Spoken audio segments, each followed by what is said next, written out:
Today we're diving into World Shaper, one of the two decks from Edge of Eternities.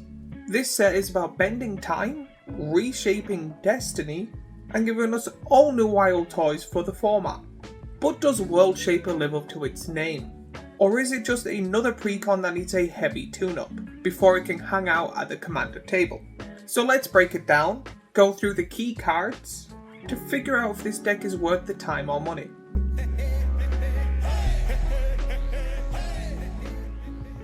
So this is how we're going to break down the review. Firstly, I'll talk about the commander and sub-commander. After that, I'll break the deck down into creatures, artifacts, enchantments, spells, and lands. And then finally wrap it up with, is it worth it, with a final grading. So let's talk about the star of this deck, the commander. Szarel Genesis Shepherd. For 2 generic, a black, a red, and a green, you get a legendary creature, insect druid, that is a mythic. Has flying. You may play lands from your graveyard. Whenever you sacrifice another non-token permanent during your turn, put a number of 1/1 counters equal to Szarel's power on up to one other target creature, and is a 2/5. When it comes to this, a Jund commander is usually quite good. They usually scream sacrifice synergy and a lot of graveyard value. The ability to play lands from your graveyard is very, very powerful. It's like having a little Crucible of Worlds on your commander. A very powerful ability in my opinion, especially because of the fact that you get to use the second half with it. Because it's when you sacrifice a non-token permanent, so if you get rid of your own lands, you're able to then replay them, powering up your other creatures. Which then makes your commander reward other creatures, which is a very powerful thing. Straight off the bat, they get 2 +1/+1 counters, which is really easy to then add on with other cards on top of that. Plus, if you have ways to move the counters onto your commander, you can make really busted creatures by sacrificing a land and then replaying that land on the same turn. This commander encourages land recursion, sacrifice outlets, and 1/1 counter synergies. When it comes to the strengths of this commander, it has built-in card advantage, it has strong synergy with other Jund cards out there, and can turn small utility creatures into big massive threats. Now the weaknesses are a little bit different. This deck, in my opinion, needs a lot of setup. If you're not drawing the right cards needed, this deck can feel really slow, and it needs a lot of board presence to be a threat. When the commander is killed, it is going to be very, very difficult to get back on track. But with every commander there is a sub-commander, and the sub-commander of this deck is Hearthhold the World Seed. For 1 generic, a black, a red, and a green, you get a legendary artifact spacecraft that is a mythic. Has station. +2 for 1 generic and tap it, sacrifice a land, draw 2 cards, you may play an additional land this turn. +8 has flying, vigilance, and haste. Whenever you sacrifice a land, each opponent loses 2 life and is a 6/7. This isn't your typical legendary creature. This is a new form of creature that they added in for this set, which is spacecrafts. They have an ability called Station, which lets you tap creatures to put counters on it to make this more and more powerful later on throughout the game. This also plays into the land sacrifice and then recursion theme, which I do like. This space mechanic is new, so we're not sure how powerful it can be and how many people are going to play these as commanders. But having flying, vigilance, and haste on a commander is a very powerful ability. To be honest, I prefer this than the commander itself. I think this is a very powerful card, especially because you can use it early, mid, and late game. Its +2 to let you sack a land and draw 2 cards is a very good way to make sure your hand is full at all times. Plus, then letting you play an additional land is an amazing ramp, especially if it's as your commander, because then you have easier access to it. Plus, if you have both the commander and the sub-commander on the field, you're able to then replay the land you sacrificed. Then on its +8, you get a really powerful commander that has really cool keywords that then you can attack because of its vigilance, then activate it and play 2 lands a turn potentially, also then drawing 2 cards. I love when commanders have an ability that you don't really need an additional card for. This does it all in the one. In my opinion, this commander is less about combat and more about resources. Whether that's card advantage, mana advantage, or direct life drain. And I really do like it when a commander and sub-commander really do land on the same stream. When it comes to the strengths of this commander, it's really cool to make you think outside the box other than your combat strategies. You kind of need to think in resources and many different ways to play your commander and sub-commander and get stuff in your graveyard. It's a very resourcey heavy deck. It can grind resources endlessly from the graveyard and has many cool potential with other cards from different sets. Because of the station thing, a lot of newer players or older players that don't really look up the new stuff in Magic will not really know what to do or how the commander will work. When it comes to the weaknesses in this commander, the main one being is the more cards you have on the field, the more it works together to be more and more powerful. So people getting rid of kind of your resources would make it very weak. And then sacrificing lands can be very dangerous, especially if someone has something that exiles your graveyard. So now let's go right onto the deck itself, starting off with creatures. When it comes to this, I think the creature is going to be the backbone of the deck, and the creature is going to help out and turn into the sacrifice outlets you need, help with the land or land recursion. A few 1/1 counter creatures, some are going to be in it for value, some are going to be in it for synergy, and a few raw power creatures to put the 1/1 counters on with the main commander. When it comes to the creatures in this deck, you get Emdin Wastewaker, Evbo Brushrazor, Baloth Prime, Horizon Explorer, Scurrying Swarm, Braid's Artisan Nightmare, God Eternal Bontu, Morag Fury of Akrum, Augur of Autumn, Centaur Vinecrasher, Lonecraft Froom, Multani Yavi Master's Avatar, Oracle of Moldova, Rampaging Baloths, Tireless Tracker, Titiana Protector of Argoth, Worldbreaker, the Gitmog Monster, Korvold Fey Cursed King, Marzirek Cruel Death Priest, Omnath Locus of Rage, Soul of Windgrace. Overall, these creatures do a really solid job when it comes to the commander and the sub-commander. A lot of these creatures can be sacrificed for value, then you can spread the counters around to turn smaller creatures into bigger creatures. A lot of these creatures can make the 1/1 synergy snowball grow and grow and grow, plus some of them can generate some mana and a lot of board presence. In short, the creatures feel like the gears in a clock to help it go and go and go. But next up are the spells when it comes to this deck. And what I mean by spells are the instant and sorceries. These are the tools to keep the deck a bit flexible. The spells will provide removal, recursion and card draw, with a few thematic tricks mixed in. When it comes to the instants and sorceries of this deck, you get Formless Genesis, Pultari Annihilation, Blasphemous Act, Pest Infestation, Splendid Reclamation, Escape to the Wilds, Gaze of Granite, World Soul's Rage, Windgrace's Judgment. A lot of these spells are clearly just to be used to help speed up the process. If you are sacrificing a large amount of lands, you're able to get them all back all at once, doing a large amount of benefit for your deck. Personally, when it comes to this, I find the instants and sorceries not the best. I think they should have more focused on enchantments than a lot of the sorceries in here. I do find them to be quite weak, and especially because there's no real recursion for them.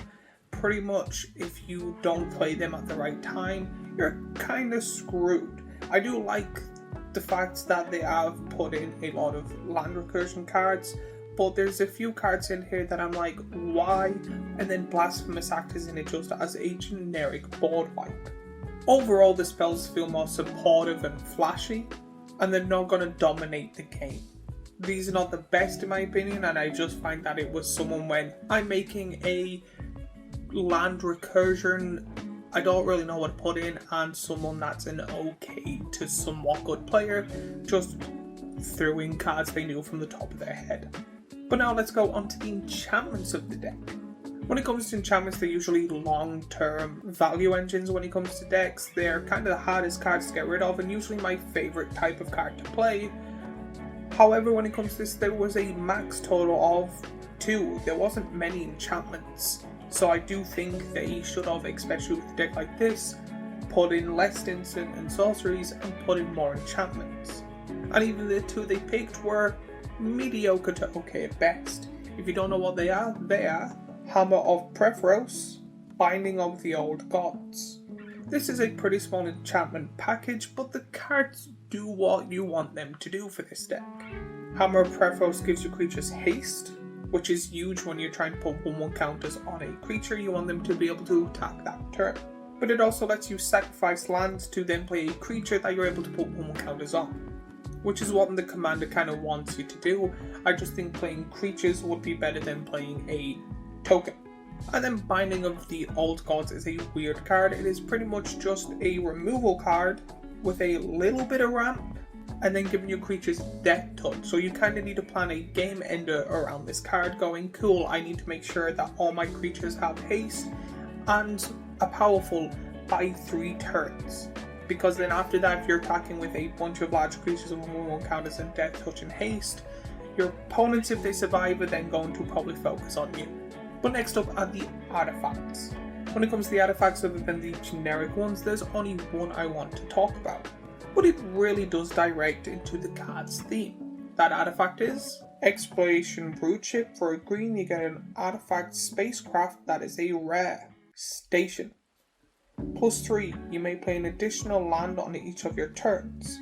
+8 has flying. Once during each of your turns, you may cast a permanent spell from your graveyard by sacrificing a land in addition to paying its other costs, and is a 4/4. This is great for if your creatures are dying, you're able to still sacrifice a land that if your commanders or sub-commanders on the field gives you benefits.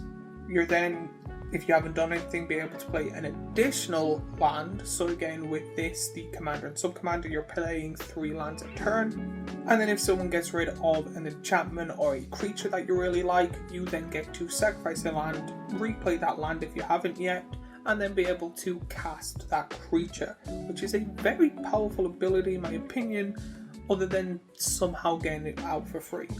I really kind of like these station cards. I think they're better versions of Level Up.